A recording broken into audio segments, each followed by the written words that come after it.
ನೋಡ್ರಿ, ಯಾವಾಗ ರಜೆ ಸೂಟಿಗೆ ಎಲ್ಲರೂ ಇಲ್ಲಿ ಹುಬ್ಬಳ್ಳಿ ಒಳಗೆ ಕೂಡಿರುವಂಥ ಸಂದರ್ಭದೊಳಗೆ ಆಕೆ ಅನ್ಕೊಂಡ್ಲು ನನ್ನ ಮಕ್ಕಳು ಕೂಡ ಮಮ್ಮಿ ಡ್ಯಾಡಿ ಅನಿಸ್ಕೋಬೇಕಂತ ತಿಳ್ಕೊಂಡು ಎಲ್ಲ ಬೇಸಿಗೆ ರಜೆ 2 ತಿಂಗಳು ಮುಗೀತು. ಊರಿಗೆ ಹೋದು, ಧಾರವಾಡಕ್ಕೆ ಹೋದು, ಈ ಹಳ್ಳಿ ಒಳಗಿದ್ದು ಹಳ್ಳಿಗೆ ಹೋದು. ಅವಾಗ ಹಳ್ಳಿ ಒಳಗೆ ಹೋದಕ್ಕಿನ ಏನು ಅಂದ್ರಿ ಯಾಕೆ, ಇನ್ನು ಮೇಲಿಂದ ಏನು ಅನ್ಬೇಕಂದ್ರೆ ನೀವು ಅಪ್ಪ ಅವ್ವ ಅನ್ನಂಗಿಲ್ಲ, ಏನು ಅನ್ಬೇಕು, ಮಮ್ಮಿ ಡ್ಯಾಡಿ ಅನ್ಬೇಕು ನೋಡು ಅಂದ್ಲಕ್ಕೆ. ಆದ್ರೆ ಪಾಪ ಏನು ಆಶ್ಚರ್ಯ ಅಂದ್ರೆ ಯಾರಿಗೆ ಮಮ್ಮಿ ಅನ್ಬೇಕು ಯಾರಿಗೆ ಡ್ಯಾಡಿ ಅನ್ಬೇಕು ಅನ್ನೋದು ಗೊತ್ತಿಲ್ರಿ ಅವ್ರಿಗೆ. ನೋಡ್ರಿ, ಪಾಪಕ್ಕೆ ಕಲ್ತಕ್ಕೆಲ್ಲ ಏನೋ ಒಂದು ಖುಷಿ, ಮನೆ ಒಳಗೆ ಮಮ್ಮಿ ಡ್ಯಾಡಿ ಅನ್ನಕತ್ತ ಮಕ್ಕಳು. ನೋಡ್ರಿ, ನೀವು ಏನೋ ಅಂದ್ರೂ ಮಮ್ಮಿ ಕರಿಯ ಅಂದ್ರೂ ಖುಷಿ ಪಡ್ತಾಳೆ ಮಮ್ಮಿ ತಾಯಿ. ಆಕೆಗೆ ಏನೋ ಬೈದ್ರು ಕೂಡ ಖುಷಿ ಪಡ್ತಾಳ, ಮಗು ಎದ್ದು ನಿಂತರೂ ಖುಷಿ ಪಡ್ತಾಳ. ಆಕೆಯ ಮಗ ಕರ್ರಗ ಇದ್ರೂ ಖುಷಿ ಪಡ್ತಾಳ. ಕರ್ರಗ ಹೆಂಗ ಇರಲಿ, ಕೊಂಟಗನೇ ಇರಲಿ, ಕೊಳ್ಳಗನೇ ಇರಲಿ, ನನ್ನ ಮಗ ಆಕಾಶದಂಗ, ನನ್ನ ಮಗ ಚಂದ್ರನಂಗ ಹೊಗಳುವಂಥ ಶಕ್ತಿ ಯಾರಿಗೆ ಐತಂದ್ರೆ ತಾಯಿಗೆ ಬಿಟ್ರೆ ಮತ್ತೆ ಯಾರಿಗೂ ಇಲ್ರಿ ಅದು. ನೋಡ್ರಿ, ಯಾವಾಗ ಮಮ್ಮಿ ಡ್ಯಾಡಿ ಅನ್ನಕತ್ತು ಮನೆ ಒಳಗೆ ಭಾಳ ಖುಷಿ ಪಡಕತ್ತಲ್ಲ ತಾಯಿ ತಂದೆ. ನನ್ನ ಮಕ್ಕಳು ಮಮ್ಮಿ ಅನ್ನಕತ್ತವು, ನನ್ನ ಮಕ್ಕಳು ತಾಯಿ ಡ್ಯಾಡಿ ಅನ್ನಕತ್ತವು. ಒಂದು ದಿನ ಹೊರಗೆ ಅಂಗಳದೊಳಗೆ ಆಟ ಆಡಕತ್ತಿತ್ತು ನೋಡ್ರಿ, ಧೂಳು ಎರ್ಚ್ಕೊಂತ ಆಟ ಆಡುವಂಥ ಸಂದರ್ಭದೊಳಗೆ ಯಾರೋ ಒಬ್ಬರು ಮನೆ ಒಳಗೆ ಅಪ್ಪನ ಗೆಳೆಯರು ಅಲ್ಲೇ ಹಾದಿ ಒಳಗೆ ಬಂದಿದ್ರು ಅವ್ರು ಇಬ್ರು. ಬಂದಂಥ ಸಂದರ್ಭದೊಳಗೆ ಬಂದವ್ರು ಏನು ಕೇಳಿದ್ರು ಅಂದ್ರೆ, ಏನು ನಿಮ್ಮ ಡ್ಯಾಡಿ ಏನು ಮಾಡಕತ್ತಾರ ಅಂತ ಕೇಳಿದ್ರು ಅವರು. ನಿಮ್ಮ ಡ್ಯಾಡಿ ಏನು ಮಾಡಕತ್ತಾರ ಅಂತ ಕೇಳೋದ ತಡ ನಮ್ಮ ಡ್ಯಾಡಿ ಒಳಗೆ ರೊಟ್ಟಿ ಮಾಡಕತ್ತಾರೆ ಅಂದು. ಅವಕ್ಕೇನು ಗೊತ್ತ್ರಿ ಪಾಪ, ಡ್ಯಾಡಿ ಅಂದ್ರೆ ಮಮ್ಮಿ ಅಂತ ತಿಳ್ಕೊಂಬಿಟ್ಟವು. ಅವು ಹಿಂಗೆ ತಲೆ ಮೇಲೆ ಕೈ ಇಟ್ಕೊಂಡು ಇದೇನಿದೆ ಮನೆ ಒಳಗೆ ಅವನ ಹೆಂಡತಿ ಗಂಡಗ ರೊಟ್ಟಿ ಮಾಡಕ್ಕೆ ಹಚ್ಚಾಳೇನು, ಎದುರು ಇರ್ಬೋದು ಬಿಡು. ಮತ್ತು ನಿನ್ನ ಇದು ಮಮ್ಮಿ ಏನು ಮಾಡಕತ್ತಾರ ಅಂತ ಕೇಳಿದ್ರು ಅವರು. ಮತ್ತು ಡ್ಯಾಡಿನ ರೊಟ್ಟಿ ಮಾಡಕತ್ತಾರ ಅಂದ್ರೆ ಮಮ್ಮಿ ಏನು ಮಾಡಕತ್ತಾರ ಅಂತ ಕೇಳಿದ ತಕ್ಷಣ ಅವೇನು ಅನ್ಬೇಕ್ರಿ, ನಮ್ಮ ಮಮ್ಮಿ ಸೇವಿಂಗ್ ಮಾಡ್ಸೊಂಬರಕ್ಕೆ ಹೋಗ್ಯಾರ ಅಂದು. ನೋಡ್ರಿ ಎಷ್ಟು ಪಜಿತ್ ಹಿಡಿತಾವ ಸಂಸ್ಕಾರ ಕೊಡೋದ್ರೊಳಗೆ ತಪ್ಪಿದ್ವಿ ಅಂದ್ರು. ಒಂದು ಕಡೆ ಅತನೀಶ್ವರು ಬರೀತಾರ, ಮಮ್ಮಿ ಡ್ಯಾಡಿ ಬೇಡವೇ ಬೇಡ, ಅಪ್ಪ ಅಮ್ಮ ಬೇಕೇ ಬೇಕು, ವಿದೇಶಿ ಸಂಸ್ಕೃತಿ ಯಾಕೆ ಬೇಕು, ನಮ್ಮ ಸಂಸ್ಕೃತಿ ಒಪ್ಪಿಕೊಡ್ರಿ ಆನಂದ ಇರ್ತದ ಅನ್ನುವಂಥ ಮಾತುಗಳನ್ನು ಅತನೀಶ್ವರು ಬರೀತಾರ. ನಮ್ಮ ಸಂಸ್ಕೃತಿಯನ್ನು ಅಪ್ಪಿಕೊಡ್ರಿ. ಬಸವಣ್ಣ ಎಷ್ಟು ಅದ್ಭುತವಾಗಿರುವಂಥ ಸಂದೇಶವನ್ನು ಈ ನಾಡಿಗೆ ಒಪ್ಪಿಕೊಂಡು ಹೇಳಿದ ಅಂದ್ರೆ, ಇವನಾರವ ಎಂದೆನಿಸದೆ ಎಲ್ಲರೂ ನಮ್ಮವರು, ಇವ ನಮ್ಮ ಮನೆಯ ಮಗನೆಂದೆನಿಸಯ್ಯ ಅಂತ ನಾಡಿಗೆ ಸಂದೇಶವನ್ನು ಸಾರಿರುವಂಥ ಒಬ್ಬ ಶರಣ ಅಂದ್ರೆ ಅದು ವಿಶ್ವಗುರು ಬಸವಣ್ಣನವರು. ಎಷ್ಟು ಅದ್ಭುತವಾಗಿರುವಂಥ ಸಂದೇಶವನ್ನು ಕೊಟ್ರಿ. ಈ ನಾಡಿನೊಳಗೆ ಭಾವೈಕ್ಯತೆ ಅನ್ನೋದು ಮೊಳಗಾಕತ್ತ. ಎಲ್ಲ ಧರ್ಮದ ಹಿರಿಯರು ಗುರುಗಳು ಈ ವೇದಿಕೆ ಒಳಗೆ ಸಮ್ಮಿಲನರಾಗ್ತಾರೆ ಅಂದ್ರೆ ಅದು ವಿಶ್ವಗುರು ಬಸವಣ್ಣನವರು ಈ ನಾಡಿಗೆ ಕೊಟ್ಟಿರುವಂಥ ಬಹುದೊಡ್ಡದಾಗಿರುವಂಥ ಸಂದೇಶ, ಕ್ರಾಂತಿ. ಬಸವಣ್ಣ ಬಹಳ ದೊಡ್ಡದಾಗಿರುವಂಥ ಕೆಲಸವನ್ನು ಮಾಡಿದ. ಹಣೆ ಮೇಲೆ ವಿಭೂತಿಯನ್ನು ಕೊಟ್ಟ, ಕೊರಳಲ್ಲಿ ರುದ್ರಾಕ್ಷಿಯನ್ನು ಕೊಟ್ಟ, ಕೊರಳಲ್ಲಿ ಲಿಂಗವನ್ನು ಕೊಟ್ಟ. ಆ ಲಿಂಗ ಮಧ್ಯದೊಳಗೆ ಜಗತ್ತನ್ನು ಕಾಣ್ರಿ ಅಂತ ಹೇಳಿರುವಂಥ ಒಬ್ಬ ಶರಣ ವಿಶ್ವಗುರು ಬಸವಣ್ಣನವರು. ಎಷ್ಟು ದೊಡ್ಡದಾಗಿರುವಂಥ ಕಾರ್ಯವನ್ನು ವಿಶ್ವಗುರು ಬಸವಣ್ಣನವರು ಮಾಡಿದರು ಅಂದ್ರೆ, ಹಾದಿ ಒಳಗೆ ಹೋಗುವಂಥ ಹೆಂಡತಿ ನೀಲಾಂಬಿಕೆ ಹೋಗುವಂಥ ಸಂದರ್ಭದೊಳಗೆ ನೀಲಾಂಬಿಕೆ ಮತ್ತು ಪ್ರಧಾನಮಂತ್ರಿಯ ಹೆಂಡತಿ ಅಲ್ರಿ, ಮತ್ತು ನೀಲಾಂಬಿಕೆ ಪ್ರಧಾನಮಂತ್ರಿ ವಿಶ್ವಗುರು ಬಸವಣ್ಣನವರ ಹೆಂಡತಿಯ ಕಿವಿ ಒಳಗೆ ಬಂಗಾರದ ಓಲೆಗಳ ಮಿರಿ ಮಿಂಚಾಕತ್ತಿತ್ತು, ಕೊರಳಲ್ಲಿ ಮಾಂಗಲ್ಯದ ಸರ ಬಂಗಾರದ ಮಿಂಚಾಕತ್ತಿತ್ತು. ಇದನ್ನು ಯಾರು ನೋಡಿದ್ರು ಅಂದ್ರೆ ಬಸವ ಕಲ್ಯಾಣದ ಬಹುದೊಡ್ಡ ಕಳ್ಳನಾಗಿರುವಂಥ ಭದ್ರನ ಹೆಂಡತಿ ನೋಡಿದ್ಲು. ಆಕೆ ಅನ್ಕೊಳ್ತಾಳ, ಓಹೋ ನೀಲಾಂಬಿಕೆ ಕಿವಿ ಒಳಗೆ ಓಲೆಗಳ ಮಿರಿ ಎಟ್ಟು ಮಿಂಚಾಕತ್ತಾವ ಬಂಗಾರದು, ಇವುಗಳನ್ನು ಹೆಂಗಾರ ಮಾಡಿ ನನ್ನ ಗಂಡಕ್ಕೆ ಕದ್ಯಾಕೆ ಹೇಳಬೇಕಲ್ಲ ಅಂತ ಅನ್ಕೊಂಡ್ಲ. ವಿಚಾರ ಮಾಡಿ ಅವಾಗ ಮನೆಗೆ ಬಂದಕ್ಕೆ ಗಂಡಗೆ ಹಠ ಬೆದ್ದು ನೋಡ್ರಿ, ಆಗಲೇ ಹಿಡಿದಲ್ರಿ, ಮತ್ತೆ ಹೆಂಡತಿ ಮಾತು ಕೇಳಬೇಕು. ಮತ್ತೆ ಎಂಥ ದೊಡ್ಡ ಕಳ್ಳ ಆಗಲಿ, ಎಂಥ ದೊಡ್ಡ ಸಿರಿವಂತ ಆಗಲಿ, ಪ್ರಧಾನಮಂತ್ರಿ ಆಗಲಿ, DC ಆಗಲಿ, ಮತ್ತೆ ಹೆಂಡತಿ ಮಾತು ಕೇಳಬೇಕಲ್ರಿ. ಮಕ್ಕಳ ಮಾತು ಹೆಂಡತಿ ಮಾತು ಕೇಳಬೇಕು. ಅವರು ಮನೆ ಒಳಗೆ ಬಂದಾಗ ಅವ್ರು ಏನ್ರಿ ಎಂಥ ದೊಡ್ಡ ಹುದ್ದೆ ಒಳಗಿದ್ರು ಮನೆ ಒಳಗೆ ಬಂದಾಗ ಸೇವಕ ಅವರು. ಮನೆ ಒಳಗೆ ಬಂದಾಗ ಬರೀ ಗಂಡ ತಂದೆ ತಾಯಿ ಇಷ್ಟ ಅವರು. ನೋಡ್ರಿ, ಯಾವಾಗ ಭದ್ರನ ಹೆಂಡತಿ ಹಠ ಮಾಡಕತ್ಲು, ಮತ್ತು ಭದ್ರ ವಿಚಾರ ಮಾಡಿದ, ಪ್ರಧಾನಮಂತ್ರಿ ಮನೆ ಅದು, ಪ್ರಧಾನಮಂತ್ರಿ ಅರಮನೆ ಅದು, ಆ ಅರಮನೆಗೆ ಹೋಗಿ ನಾ ಕಳ್ಳತನ ಮಾಡೋದು ಅಟ್ಟು ಸರಳ ಏನು? ವಿಚಾರ ಮಾಡಿ ಇಡೀ ರಾತ್ರಿ ವಿಚಾರ ಮಾಡಿ ಮಾಡಿ ಮಾಡಿ ಮಾಡಿ ಮಾರನೇ ದಿನ ಹೊಂಟ ನೋಡ್ರಿ.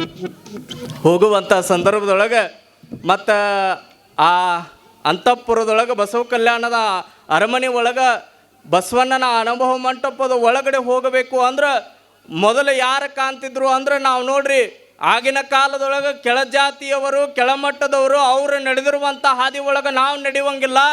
ಅವರು ನಡೆಯುವಂಥ ಹಾದಿ ಒಳಗೆ ಹಿಂದೆ ಕಸ್ಬರಿ ಕಟ್ಕೊಂಡು ಹೋಗಬೇಕು. ಮುಂದೆ ಉಗುಳೋದಾದ್ರೆ ಬಾಯಿ ಒಳಗೆ ಹಿಂಗೆ ಒಂದು ಬುಟ್ಟಿಯನ್ನು ಕಟ್ಕೋಬೇಕು, ಒಂದು ಜೋಳಿಗೆಯನ್ನು ಹಾಕ್ಕೋಬೇಕು, ಅದ್ರೊಳಗೆ ಉಗುಳಬೇಕು. ಕಸ್ಬರಿಗೆಯಿಂದ ಹಿಂಗೆ ಸಾರ್ಕೊಂತ ಹೋದ್ರೆ ಅಲ್ಲಿ ಮೇಲ್ಜಾತಿಯವರು ನಡ್ಕೊಂಡು ಹೋಗಬೇಕು ಅನ್ನುವಂಥ ಒಂದು ಕಾಲಿತ್ತು ನೋಡ್ರಿ. ಕೆಳಜಾತಿ ಮೇಲ್ಜಾತಿ ಅನ್ನುವಂಥದ್ದು ಭಾಳ ಚಲೋ ಹೊತ್ತಿ ಉರಿಯಾಕತ್ತಿತ್ತು. ಅಂಥ ದಿನಮಾನದೊಳಗೆ ಬಸವಣ್ಣ ಮೊಟ್ಟ ಮೊದಲ ಅನುಭವ ಮಂಟಪದೊಳಗೆ ಮೊದಲ ಯಾರ ದರ್ಶನ ಮಾಡಿ ಒಳಗೆ ಹೋಗಬೇಕಂದ್ರೆ ಕೆಳಜಾತಿಯ ಹಡಪದ ಅಪ್ಪಣ್ಣವರ ದರ್ಶನ ಮಾಡಿ ಒಳಗೆ ಹೋಗ್ಬೇಕು ಅನ್ನುವಾಗ ಹಡಪದ ಅಪ್ಪಣ್ಣವ್ರನ್ನ ದ್ವಾರಪಾಲಕರನ್ನಾಗಿ ಬಸವಣ್ಣ ನೇಮಿಸ್ತಾನಂತ ನೋಡ್ರಿ. ಎಷ್ಟು ದೊಡ್ಡ ಸಂದೇಶವನ್ನು ಬಸವಣ್ಣ ಈ ನಾಡಿಗೆ ಸಲ್ಲಿಸಿದ್ದಾರೆ ನೋಡ್ರಿ. ಯಾವಾಗ ಹಡಪದ ಅಪ್ಪಣ್ಣವ್ರು ಹಿಂಗೆ ಚೆಕ್ ಮಾಡ್ತಿದ್ರಲ್ಲಿ ಯಾರ ಕೊಳ್ಳಲ್ಲಿ ಲಿಂಗ ಆಯ್ತು, ಯಾರ ಹಣೆ ಮೇಲೆ ವಿಭೂತಿ ಅದ ಅವ್ರ ಆಟೋ ಒಳಗೆ ಗೆಟ್ ಪಾಸ್ ಇರ್ಲಿಕ್ಕಂದ್ರೆ ಗೆಟ್ ಔಟು. ಯಾವಾಗ ಹಿಂಗೆ ಹಡಪದ ಅಪ್ಪನವ್ರು ನಿಂತು ವಿಚಾರ ಮಾಡಕತ್ತಿದ್ರು ಅವಾಗ ಬಂದು ನೋಡ್ರಿ ಭದ್ರ ಏನು ಮಾಡೋದು. ಹಡಪದ ಅಪ್ಪನವ್ರು ಎಲ್ಲರನ್ನ ಚೆಕ್ ಮಾಡಕತ್ತಾರ, ವಿಚಾರ ಮಾಡಕತ್ತಾರ. ಮತ್ತು ವಿಚಾರ ಮಾಡಿ ಮಾಡಿ ಯಾರೋ ಒಬ್ಬ ಶರಣ ಹೇಳಿದ ಅಲ್ಲಿ ಗೋಡೆ ಮೇಲೆ ಐತೆ ನೋಡಪ್ಪ, ಅದನ್ನು ಸುಣ್ಣ ಅಂತ ಹಚ್ಕೋ, ಕೆಳಗೆ ಬಿದ್ದತ್ ನೋಡ್ಲಿ ಕಲ್ಲ, ಅದನ್ನು ಲಿಂಗ ಅಂತ ಕಟ್ಕೋ ಅಂತ ತಿಳ್ಕೊಂಡು ಗೋಡೆ ಮೇಲಿನ ಸುಣ್ಣವನ್ನೇ ವಿಭೂತಿ ಅಂತ, ಕೆಳಗೆ ಬಿದ್ದ ಕಲ್ಲನ್ನೇ ಲಿಂಗ ಅಂತ ಒಂದು ವಸ್ತ್ರದೊಳಗೆ ಕಟ್ಕೊಂಡು ಒಳಗೆ ಹಿಂಗೆ ಹೊಂಟಿದ್ದಾರೆ. ಹಡಪದ ಅಪ್ಪನವ್ರು ವಿಭೂತಿ ಐತೆ ಲಿಂಗ ಐತೆ ನಡಿ, ವಿಭೂತಿ ಐತೆ ಲಿಂಗ ಐತೆ ನಡಿ, ವಿಭೂತಿ ಐತೆ ಲಿಂಗ ಐತೆ ನಡಿ. ಹಡಪದ ಅಪ್ಪನವ್ರ ಮುಂದೆ ಇವ್ ಬಂದ ಭದ್ರ ಹಿಂಗೆ ನೋಡ್ತಾರೆ. ಹಣೆ ಮೇಲೆ ವಿಭೂತಿ ಐತೈತೆ, ಕೊಳ್ಳಲ್ಲಿ ಲಿಂಗ ಐತೆ, ನಡಿ ನಿನ್ನ ನಡಿ. ಅವಾಗ ಇವ್ ಹಿಂಗಂದ ಆರಾಮಾದ ತಡಿಪ. ಒಳಗಂತೂ ಬಿಟ್ಟರು ಭಾಳ ಚಲೋ ಆತಂತ ತಿಳ್ಕೊಂಡು ಒಳಗೆ ಹೋದ್ ನೋಡ್ರಿ ಭದ್ರ. ಒಳಗೆ ಹೋದವನ ಮತ್ತು ಬಸವಣ್ಣ ಒಳಗೆ ಅಂತಃಪುರದೊಳಗೆ ಪ್ರಧಾನಮಂತ್ರಿ ಒಳಗೆ ಹೋಗ್ಬೇಕು, ರೂಮಿಗೆ ಹೋಗ್ಬೇಕಂದ್ರೆ ಆಟ ಸರಳ ಏನ್ರಿ. ಅಲ್ಲಿ ಒಳಗೆ ಹೋಗಿ ನೋಡ್ತಾನೆ ಎಲ್ಲರೂ ಕಾಯಕ ಮಾಡಾಕತ್ತಿದ್ರು, ದುಡಿಯಾಕತ್ತಿದ್ರು. ಎಲ್ಲರೂ ಕೂಡ ಮೈಗಡ್ರಿ ಯಾರೂ ಇರಲಿಲ್ಲ ಅಲ್ಲಿ. ಎಲ್ಲರ ಹಣೆ ಮೇಲೆ ವಿಭೂತಿ ಇತ್ತು, ಕೊಳ್ಳಲ್ಲಿ ಲಿಂಗ ಇತ್ತು, ಓಂ ನಮಃ ಶಿವಾಯ ಅನ್ನುವಂಥ ಮಹಾಮಂತ್ರ ಬರಾಕತ್ತಿತ್ತು. ಯಾವಾಗ ಹಿಂಗೆ ನಡೆಯುವಂಥ ಸಂದರ್ಭದೊಳಗೆ ಎಲ್ಲರ ಬಾಯಿ ಒಳಗೆ ವಚನಗಳು ಮೊಳಗಾಕತ್ತಿದ್ದು. ಅವಾಗ ಕಲ್ಲು ಕಟ್ಕೊಂಡು ಹಣೆ ಮೇಲೆ ವಿಭೂತಿ ಹಚ್ಕೊಂಡು ಏನು ಬಂದಿದ್ನಲ್ರಿ ಭದ್ರ ಮಧ್ಯಾಹ್ನ ಪ್ರಸಾದಕ್ಕೆ ಎಲ್ಲ ಶರಣರ ಜೊತೆ ಕುಂತ ನೋಡ್ರಿ. ಎಲ್ಲ ಶರಣರ ಜೊತೆ ಕುಂತಾಗ ಅಲ್ಲಮ್ಮ ಪ್ರಭುಗಳು ಹೇಳಿದ್ರು ತೆಗಿರಪ್ಪ ಎಲ್ಲರೂ ಲಿಂಗ ತೆಗೀರಿ ಅಂದ್ರು ಅವರು. ಅವಾಗ ಲಿಂಗ ತೆಗೀರಿ ಅಂದಾಗ ಮತ್ತು ಭದ್ರ ಈತನ ಕೊಳ್ಳಾಗ ಏನೈತ್ರಿ, ಏನೈತೆ ಮಾತಾಡ್ರಿ ಅವ. ನೀವು ಮಾತಾಡಿದ್ರಿ ಏನ್ರಿ ನಿಮ್ಮ ಬಾಯಿಂದ ಮುತ್ತು ಹೋದ್ರಂಗಿಲ್ಲ ಕೆಳಗೆ ಮಾತಾಡ್ರಿ, ಜೋರು ಮಾತಾಡ್ರಿ. ಏನ್ರಿ ಏನು ಕಟ್ಕೊಂಡ್ ಅವ ಕಲ್ಲು ಕಟ್ಕೊಂಡು ಬಂದಿದ್ದ. ಮತ್ತೆ ಎಲ್ಲರೂ ಲಿಂಗ ತೆಗೀರಿ ಅಂದಾಗ ಹಿಂಗೆ ಬಡ ಬಡ ವಸ್ತ್ರದೊಳಗಿಂದ ಹಿಂಗೆ ತೆಗಿಯಾಕ ಹೊಕ್ಕ ನಮ್ಮ ತೆಗಿಯಬೇಕು, ಅನಿವಾರ್ಯ ತೆಗಿಯಬೇಕು. ಯಾವಾಗ ಅಲ್ಲಮ್ಮ ಪ್ರಭುಗಳು ಹೇಳಿದ್ರು ಎಲ್ಲರೂ ಲಿಂಗಗಳನ್ನು ಹಿಂಗೆ ತೆಗೆದ್ರು. ಭದ್ರನು ಕೂಡ ಹಿಂಗೆ ತೆಗಿಯಾಕತ್ತಿದ್ದ. ಹಿಂಗೆ ತೆಗೆದ ಕಲ್ಲವನ್ನ ಹಿಂಗೆ ಹಿಡ್ಕೋಬೇಕಂತ ಹಿಂಗೆ ಹಿಡ್ಕೊಂಡು ನೋಡಾಕತ್ತಿದ್ದ. ಕಲ್ಲು ಕೂಡ ಲಿಂಗ ಆಗಿತ್ತ ನೋಡ್ರಿ. ಅನುಭವ ಮಂಟಪದೊಳಗೆ ಪಾದ ಇಟ್ಟಿದ್ದಕ್ಕೆ ಎಂಥ ದೊಡ್ಡ ಶಕ್ತಿ ಅನುಭವ ಮಂಟಪಕ್ಕಿತ್ತು ನೋಡ್ರಿ. ಯಾವಾಗ ಭದ್ರನು ಕೂಡ ಲಿಂಗವನ್ನು ನೋಡ್ತಾನ, ಇಂಥ ಅನುಭವ ಮಂಟಪಕ್ಕೆ ನಾನು ಬಂದೀನಿ, ಇಂಥ ಶರಣರ ಸಮ್ಮೇಳನದೊಳಗೆ ನಾನು ಬಂದೀನಿ ಅಂತ ಭಾವಿಸ್ಕೊಂಡು ಮತ್ತು ಸಾಯಂಕಾಲ ಮುಳುಗ್ತಿ ಎಲ್ಲರೂ ದುಡಿಯೋರು. 8 ಗಂಟೆ 9 ಗಂಟೆಗೆ ಎಲ್ಲರೂ ಮಕ್ಕೊಂಡು ಬಿಡೋರು ಶರಣರು. ಯಾಕಂದ್ರೆ ದಿನನಿತ್ಯ ಕಾಯಕ ಮಾಡ್ತಿದ್ರು, ಬೆಳಗ್ಗೆ ಬೇಗ ಹೇಳ್ತಿದ್ರು. ಈಗಿನ ನಮ್ಮ ಮಕ್ಕಳು ನೋಡಬೇಕು, ರಾತ್ರಿ 12 ಗಂಟೆ 1 ಗಂಟೆ 2 ಗಂಟೆ ಆದರೂ ಇನ್ನೂ ಮಲಗೋಲಾಗ್ಯಾವು. ಏನು ಮಾಡ್ತಾನ್ರಿ ನಿನ್ನ ಮಗ ರಾತ್ರಿ 12 ಗಂಟೆ 1 ಗಂಟೆ ತನಕ ಓದ್ತಾನೇನ್ರಿ ಕಣ್ಣಾಗ ಎಣ್ಣೆ ಹಾಕೊಂಡಂತ ನಾವು ಕೇಳಿದ್ರೆ ಅಪ್ಪರು ಓದೋದಂತ ಕೇಳಬೇಡ್ರಿ. ಏನು ಮಾಡ್ತಾನಂದ್ರೆ ರಾತ್ರಿ 1 ಗಂಟೆ 2 ಗಂಟೆ ತನಕ ಬರೇ ಫೋನ್ ಯೂಸ್ ಮಾಡ್ತಾನ್ರಿ ಅಂತ ತಾಯಿಗಳು ಹೇಳಕತ್ತಿರ್ತಾರೆ. ಎಲ್ಲಿಗೆ ಬಂದೀವ್ರಿ ನಾವೆಲ್ಲ? ಬರೇ ಫೋನು ಫೋನು ಫೋನು ನೋಡ್ಬೇಕ್ರಿ. ಅದು ಫೋನ್ ಇಡೀ ಫೋನ್ ಒಳಗೆ ಇಡೀ ಜಗತ್ತನ್ನು ಮರ್ತೀವಿ, ಮನೆ ಒಳಗೆ ಕೂಡಿ ಉಣ್ಣೋದನ್ನು ಮರ್ತೀವಿ, ಎಲ್ಲ ಬಿಟ್ಟು ಬದುಕಾಕತ್ತೀವಿ ನಾವು ಇತ್ತೀಚಿನ ದಿನಮಾನದೊಳಗೆ ನೋಡ್ರಿ. ಯಾವಾಗ ಎಲ್ಲರೂ ಮಕ್ಕೊಂಡಿದ್ರು ಸೊಕಾಸ ಭದ್ರ ಕಳ್ಳ ಬೆಕ್ಕಿನ ಹಾಗೆ ಕಾಲು ಹಿಡ್ಕೊಂತ ಒಳಗೆ ಹೊಂಟ ನೋಡ್ರಿ. ಒಳಗೆ ಹೋಗುವಂಥ ಸಂದರ್ಭದೊಳಗೆ ಅಂತಃಪುರಕ್ಕೆ ಬಸವಣ್ಣ ಮತ್ತು ನೀಲಾಂಬಿಕೆ ಮಲ್ಕೊಂಡಿದ್ರು. ಹಿಂಗೆ ಒಳಗೆ ಹೋಗಿ ಸೊಕಾಸ ಹೆಜ್ಜೆ ಇಡ್ತಾನ. ನೀಲಾಂಬಿಕೆ ಮಲ್ಗ್ಯಾಳ, ಬಸವಣ್ಣ ಮಲ್ಗ್ಯಾನ. ಸೊಕಾಸ ಒಳಗೆ ಹೋದ ಅಂತಃಪುರದೊಳಗೆ ಹೋಗಿ ನೋಡ್ತಾನ. ಕಿವಿ ಒಳಗೆ ಓಲೆಗಳು ಮಿರಿ ಮಿರಿ ಮಿಂಚಾಕತ್ತಿದ್ದು, ಕೊರಳಲ್ಲಿರುವಂಥ ಮಾಂಗಲ್ಯ ಸರ ಮೆರಿ ಮೆರಿ ಮಿಂಚಾಕತ್ತಿತ್ತು. ಮತ್ತು ಪ್ರಧಾನಮಂತ್ರಿಯ ಕಿವಿಯ ಓಲೆಗಳಂದ್ರೆ ಎಷ್ಟು ಕಿಮ್ಮತ್ತಿನಿರ್ಬೋದು ರೀ ಅವು. ಯಾವಾಗ ಅದಕ್ಕೆ ಅವ ಅನ್ಕೊಂಡ, ಓಹೋ ನನ್ನ ಹೆಂಡ್ತಿ ಆಸೆ ಪಟ್ಟಿದ್ದಕ್ಕೂ ಸಾರ್ಥಕ ಆತ ಅನ್ಕೊಂಡವ. ಹೋಗಿ ಸ್ವಕಾಸ ಒಂದು ಕಿವಿ ಓಲೆ ಬಿಚ್ಕೊಂಡ ನೋಡ್ರಿ. ಅವಾಗ ಒಂದಕ್ಕೆ ಹೋಲಿಲ್ಲ, ಮತ್ತು ಇನ್ನೊಂದು ಕಿವಿ ಓಲೆ ಅದನ್ನು ಬಿಚ್ಕೊಂಡ. ಮನುಷ್ಯನ ಆಸೆ ಎಷ್ಟು ಇರ್ತದಂದ್ರೆ ಆಸೆ ಇರ್ಬೇಕ್ರಿ, ದುರಾಸೆ ಇರಬಾರ್ದು. ಆಸೆಗೆ ಎರಡು ಸಿಕ್ಕಿದ್ದು ಸುಮ್ಮ ಹೋಗ್ಬೇಕಿಲ್ರಿ. ಮತ್ತು ಮುಂದೆ ನಿಂತು ವಿಚಾರ ಮಾಡಿದ, ಮಾಂಗಲ್ಯ ಸರನೂ ಬಿಚ್ಕೋಬೇಕು ಅನ್ಕೊಂಡು ನಾವು ಎರಡು ಕಿವಿ ಓಲೆ ಬಿಚ್ಕೊಂಡು ಯಾವಾಗ ಮಾಂಗಲ್ಯ ಸರಕ್ಕೆ ಹಿಂಗೆ ಕೈ ಹಾಕಾಕತ್ತಿದ್ದ ಅವಾಗ ಬಸವಣ್ಣ ಎದ್ದು ಬಿಟ್ಟು ನೋಡ್ರಿ. ಯಾವಾಗ ಹಿಂಗೆ ಕೈ ಹಾಕಾಕತ್ತಿದ್ದ ನೀಲಾಂಬಿಕೆ ಬಸವಣ್ಣಗೆ ಎತ್ತರ ಆತ. ನೀಲಾಂಬಿಕೆ ಹಿಂಗೆ ಬಡಗನ ಕೈ ಹಿಡಿದು ಬಿಡ್ತಾಳ. ಕಳ್ಳ ಕಳ್ಳ ಕಳ್ಳ ಕಳ್ಳ ಕಳ್ಳ ಅಂತ ಜೋರು ಚಿರೋದೆ ತಡ ಬಸವಣ್ಣ ಹಿಂಗೆ ಮುಖವನ್ನು ನೋಡ್ತಾನ. ಭದ್ರನ ಮುಖ, ಕೊರಳಲ್ಲಿ ಲಿಂಗ ನೋಡ್ತಾನ. ಒಡನಿರ್ಧ ಸತಿ ಎಂದು ನಚ್ಚಿದ್ದೇನಯ್ಯ, ಕೈ ಹಿಡಿದ ಸಜ್ಜನೆ ಎಂದು ನಂಬಿದ್ದೇನಯ್ಯ. ಅಯ್ಯ, ನಮ್ಮಯ್ಯನ ಕೈಯ ನೊಂದಿತ್ತು, ತೆಗೆದುಕೊಡ ಚಾಂಡಾಲಗಿತ್ತಿ. ಕಳ್ಳನ ಮನೆಗೊಬ್ಬ ಬಲುಗಳ್ಳ ಬಂದಡೆ, ಕೂಡಲ ಸಂಗಮ ದೇವನಲ್ಲದೆ ಯಾರೂ ಇಲ್ಲ ಅಂತ ಬಸವಣ್ಣ ಬರಿತಾನ ನೋಡ್ರಿ. ನೋಡ್ರಿ ಎಷ್ಟು ಅದ್ಭುತ ಬರಿತಾನಂದ್ರ, ಏ ಹುಚ್ಚಿ, ಆತನಿಗೆ ಕಳ್ಳ ಅನ್ನಗತಿಯಲ್ಲ, ನೋಡು ಹಣೆ ಮೇಲೆ ವಿಭೂತಿ ಐತ, ಕೊರಳಲ್ಲಿ ಲಿಂಗ ಆಯ್ತ, ಆತ ಕಳ್ಳ ಏನಾತ? ಆತ ಕಳ್ಳ ಏನೋ ನೋಡ್ರಿ. ಬಸವಣ್ಣ ಯಾವಾಗ ಹಿಂಗೆ ಅನ್ನಕತ್ತ ನೀಲಾಂಬಿಕೆಗೆ ಆಶ್ಚರ್ಯ ಆತ. ಬಸವಣ್ಣ ನನಗೆ ಬೈಯಕತ್ತಾನಲ್ಲ, ಕಳ್ಳಗೆ ಬೈಯೋದು ಬಿಟ್ಟು ನಾವಾಗಿದ್ವಿ ಅಂದ್ರೆ ಕಳ್ಳ ಸಿಕ್ಕ ಅಂದ್ರೆ ಅವ್ನು ಕಾಲರ ಮುರಿತಿದ್ವಿ, ಇಲ್ಲಕ್ಕಂದ್ರೆ ಹೋಗಿ ಪೊಲೀಸ್ ಸ್ಟೇಷನ್ FIR ಹಾಕಿಸ್ತಿದ್ವಿ. ಆದ್ರೆ ಬಸವಣ್ಣ ಹಂಗೆ ಮಾಡಲಿಲ್ಲ. ಯಾವಾಗ ಹಿಂಗೆ ನಡ್ಕೊಂತ ನಿಂತಾನ ಭದ್ರ ಒಂದು ಕಡೆ, ಯಾಕಂದ್ರೆ ಇಡೀ ಕಲ್ಯಾಣದ ಪ್ರಧಾನಿಯಾಗಿರುವಂಥ ಬಸವಣ್ಣ ಕೈ ಒಳಗೆ ಸಿಕ್ಕಾಕೊಂಡು ಬಿದ್ದಾನೋ, ಅಂತಿಂಥವ್ರ ಕೈಯಾಗ ಸಿಕ್ಕಾಕೊಂಡು ಬಿದ್ದಿಲ್ಲ. ಯಾವಾಗ ಹಿಂಗೆ ನಡ್ಕೋಂತ ನಿಂತಿರುವಂಥ ಸಂದರ್ಭದೊಳಗೆ ನೀಲಾಂಬಿಕೆಗೆ ಬೈಯಾಕತ್ತ. ಅವಾಗ ಹೇಳ್ತಾನ ಬಸವಣ್ಣ, ನಿನ್ನ ಭಾಳ ಚಲೋ ಹೆಂಡತಿ ಅಂತ ನಂಬಿದ್ದೆ ನಾನು ಇಂಥ ಗಂಡ ಇರುವಾಗ ಯಾವುದೋ ಒಂದು ಮುತ್ತಿನ ಮಾಂಗಲ್ಯ ಸರಕ್ಕಾಗಿ ನೀನು ಆಸೆ ಪಡಾಕತ್ತೀಯಲ್ಲ ಹುಚ್ಚಿ.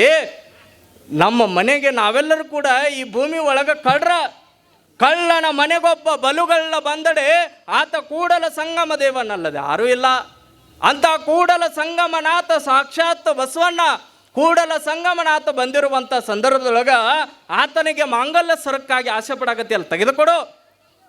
ಆತನಿಗೆ ಕೊಡ್ಲಾರ್ದು ಯಾವುದೋ ಒಂದು ಕಟುಗರಿ ಕೊಡ್ತಿ ಏನಂತ ಕೇಳ್ತಾನವ. ಚಾಂಡಾಲಗಿತ್ತಿ ಅಂದ್ರೆ ಕಟುಗರಿ ಕೊಡ್ತಿ ಏನು?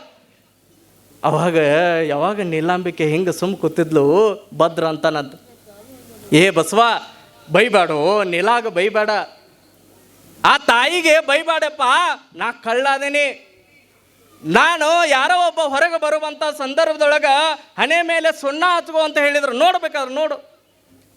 ಯಾರೋ ಒಬ್ಬ ಕಲ್ಲು ಕಟ್ಕೊಂಡು ಒಳಗೆ ಬಾ ಅಂತ ಹೇಳಿದ, ಕಲ್ಲು ಕಟ್ಕೊಂಡು ಬಂದಿನೋ ಬಸವಣ್ಣ.